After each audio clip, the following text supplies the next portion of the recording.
Good morning बच्चों, क्या हाल है? कैसे हो सभी लोग? अपन एग्रीकल्चर में 7वां चैप्टर पढ़ रहे थे, ठीक है। और 7वें चैप्टर में अपन ने पोषक तत्वों की डेफिनेशन पढ़ ली थी। इसके अलावा आवश्यक पोषक तत्व, अनिवार्य पोषक तत्व या लाभदायक पोषक तत्व, इनके बारे में बात कर चुके थे, ठीक है।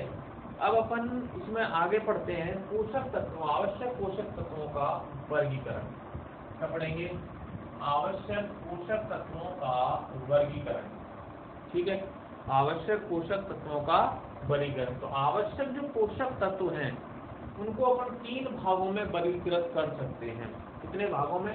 3 भागों में वर्गीकृत कर सकते हैं। एक तो पोषक तत्वों की मात्रात्मक आवश्यकता के आधार पर वर्गीकरण है। पहला क्या है इसमें? पोषक तत्वों की मात्रात्मक आवश्यकता के आधार पर वर्गीकरण, ठीक है। और इस आधार पर इसको 4 भागों में बांटा भी पड़ेंगे। दूसरा है पौधों में तत्वों के कार्य के आधार पर वर्गीकरण। दूसरा क्या है? पौधों में तत्वों के कार्य के आधार पर वर्गीकरण। इस आधार पर भी 4 भागों में बांटा गया। और तीसरा पढ़ेंगे अपन पौधों में पोषक तत्वों की गतिशीलता के आधार पर वर्गीकरण। पौधों में पोषक तत्वों की गतिशीलता के आधार पर वर्गीकरण। तो 3 प्रकार से पौधों पोषक तत्वों तो आवश्यक पोषक तत्वों को वर्गीकृत किया गया है, ठीक है। पहला पढ़ते हैं अपन पोषक तत्वों की मात्रात्मक आवश्यकता के आधार पर। तो देखें आप ध्यान से इनको, इस आधार पर, किस आधार पर? पौधों पोषक तत्वों की मात्रात्मक आवश्यकता के आधार पर आवश्यक पोषक तत्वों को 4 भागों में, कितने भागों में? 4 भागों में डिवाइड किया गया है। कितने भागों में? 4 भागों में बांटा गया है। पहला है इसमें बृहद पोषक तत्व, ठीक है, जो अपन पढ़ चुके अभी, बृहद पोषक तत्व। दूसरा है सूक्ष्म पोषक तत्व। तीसरा अति सूक्ष्म पोषक तत्व। चौथा लाभदायक पोषक तत्व, जो अपन पहले कक्षा में पढ़े थे, ठीक है।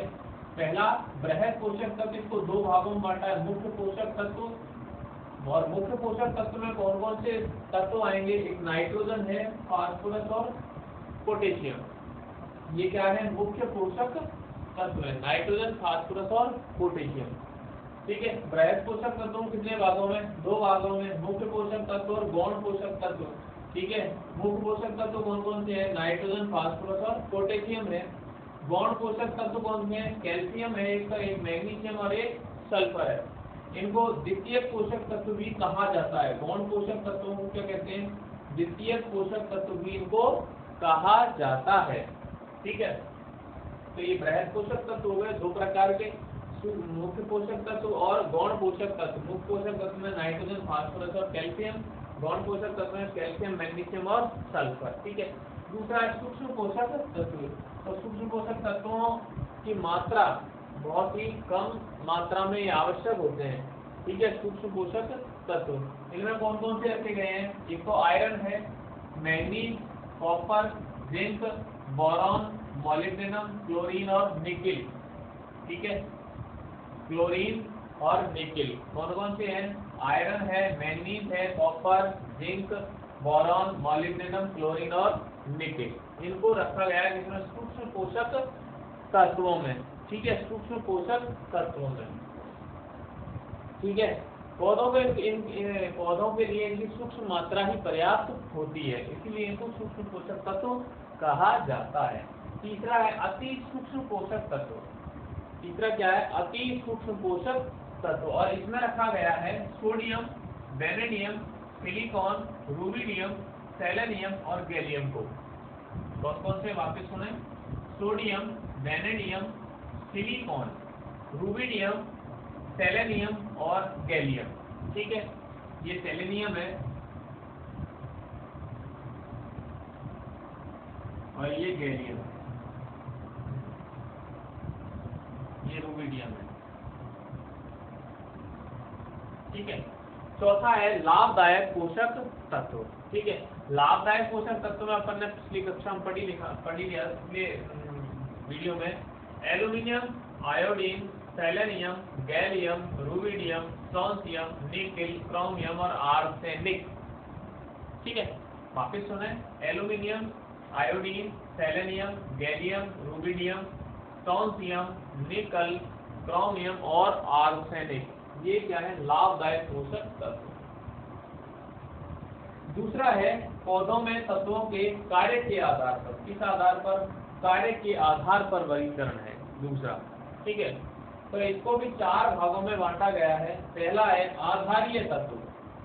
पहला प्रकार क्या है, आधारीय तत्व।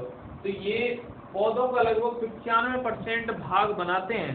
क्या बनाते हैं, कितना बनाते हैं, 95% भाग बनाते हैं और पौधों की संरचना का ये आधार होते हैं।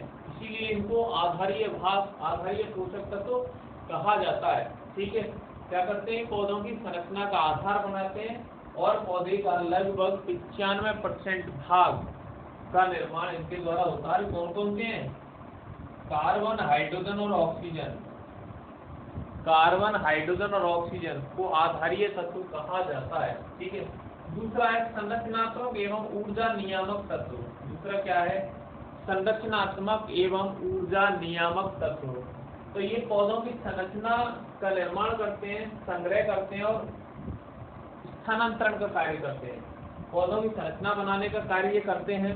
ठीक है, इसके अलावा ये संग्रह भी करते हैं और स्थानांतरण करने का कार्य भी ये करते हैं। ठीक है, तो ये कौन कौन से हैं, नाइट्रोजन, फास्फोरस और सल्फर। ये भी कितने हैं, 3 हैं, नाइट्रोजन, फास्फोरस और सल्फर।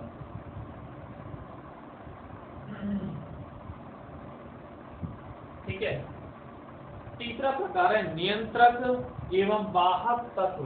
नियंत्रक एवं वाहक तत्व, ये नाम याद होने चाहिए आप लोगों को, नियंत्रक एवं वाहक तत्व।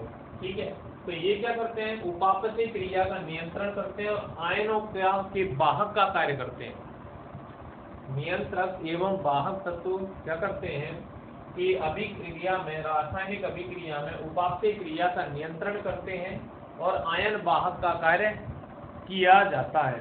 ठीक है, कौन कौन से इनमें एग्जांपल, कैल्शियम, पोटेशियम और मैग्नीशियम, इसमें भी 3 है। ठीक है, कैल्शियम, पोटेशियम और मैग्नीशियम। चौथा प्रकार कौन सा है, एंजाइमों का उत्प्रेरण करने वाले तत्व। एंजाइमों का उत्प्रेरण करने वाले तत्व, तो ये उपापचय क्रिया में लिप्त एंजाइमों का उत्प्रेरण करते हैं। उपापचय क्रिया में लिप्त एंजाइमों का उत्प्रेरण करते हैं। ठीक है, इसके अलावा ये इलेक्ट्रॉन परिवहन का कार्य भी करते हैं। इसके अलावा ये क्या करते हैं, इलेक्ट्रॉन परिवहन का कार्य भी करते हैं। ठीक है, इसका इलेक्ट्रॉन परिवहन का भी कार्य इनके द्वारा किया जाता है। और ये कौन कौन से हैं, आयरन, ध्यान से सुनिएगा, iron, manganese, zinc, copper, boron, molybdenum, chlorine और नाइट्रोजन।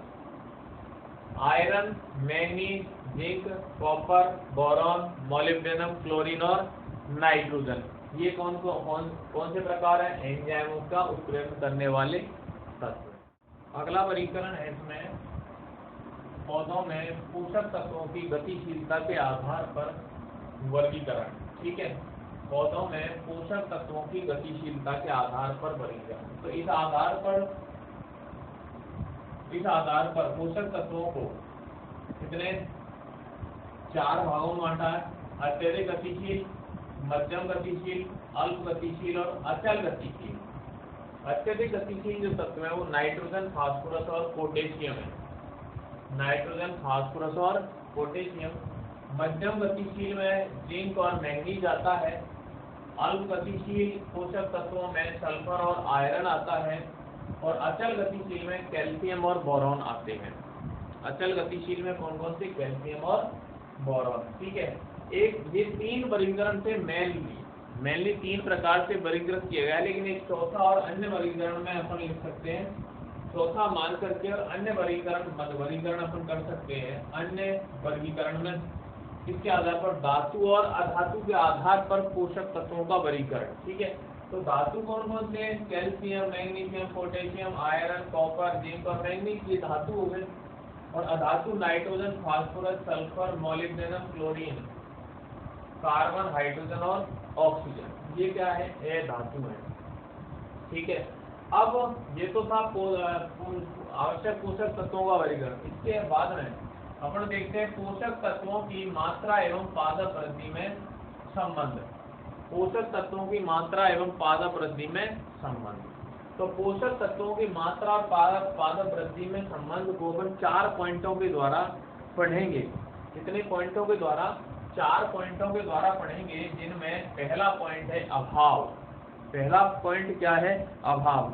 तो पौधों में पोषक तत्वों का अभाव होने पर, पौधों में पोषक तत्वों का अभाव होने पर विपरीत प्रभाव पड़ता है। पौधों में पोषक तत्वों का अभाव होने पर पौधों पर विपरीत प्रभाव पड़ता है तथा अत्यधिक कमी हो जाने पर पौधे की वृद्धि नहीं हो पाती और अंततः वह समाप्त हो जाता है, मृत्यु हो जाती है उसकी। ठीक है, तो अभाव के कारण पौधे की मृत्यु हो जाती है। दूसरा है क्रांतिक स्तर। दूसरा क्या है? क्रांतिक स्तर। तो वह स्तर, क्रांतिक स्तर वह स्तर होता है जिस पर किसी तत्व के प्रति, क्रांतिक स्तर वह स्तर होता है जिस पर किसी तत्व के प्रति पौधा वृद्धि करता है।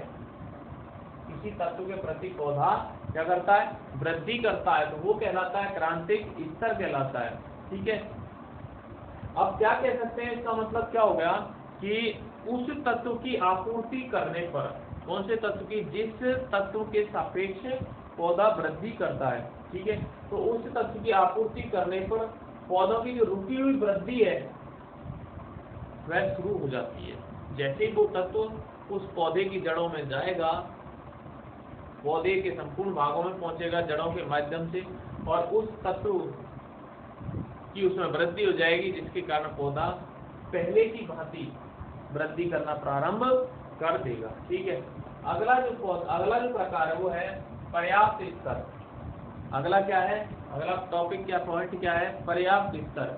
मतलब इस स्तर पर पोषक तत्व देने से पौधे की वृद्धि पर कोई प्रभाव नहीं पड़ता। तो क्या हुई? पोषक तत्व पहले से ही पर्याप्त मात्रा में पौधे में उपस्थित होता है, जिसके कारण अगर और ज्यादा पोषक तत्व आप डालोगे तो उससे पौधे की वृद्धि पर कोई प्रभाव नहीं पड़ेगा, बल्कि पौधे में उस तत्व की सांद्रता बढ़ जाती है, और सांद्रता बढ़ जाने के कारण वृद्धि पर विपरीत प्रभाव पड़ सकता है। ठीक है, चौथा और अंतिम है स्तर विषैला स्तर। चौथा और अंतिम स्तर क्या है? विषैला स्तर है। और विषैला स्तर का मतलब है कि इस स्तर पर पोषक तत्वों की सांद्रता इतनी अधिक बढ़ जाती है, इस स्तर पर पोषक तत्वों की सांद्रता इतनी बढ़ जाती है कि वे पौधों को हानि पहुंचाना प्रारंभ कर देता है, पौधे को हानि पहुंचाना प्रारंभ कर देता है। ठीक है, जिससे पौधे की मृत्यु हो जाती है। तो ये 4 पॉइंटों में पोषक तत्वों की मात्रा एवं वृद्धि में संबंध। ठीक है, ये